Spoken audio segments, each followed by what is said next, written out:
to that massive manhunt that is underway after 3 inmates escaped a California jail. Authorities warning the prisoners are considered armed and dangerous. ABC's Kena Whitworth has the latest.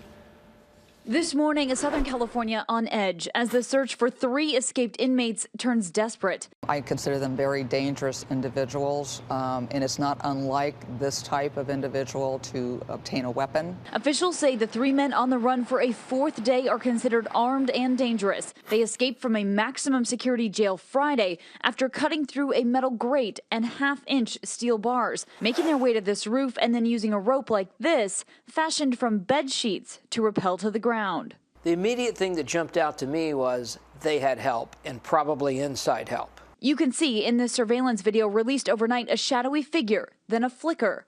Police say they believe that's one of the men moving across the roof. All 3 were awaiting trials when they escaped. 37-year-old Hossein Nairi charged with kidnapping and torture. 43-year-old Bakhtin Young charged with attempted murder and assault with a deadly weapon. The youngest of the 3, 20-year-old Jonathan Tiu, charged with murder. Authorities believe it was gang-related. He's been in jail since he was 15.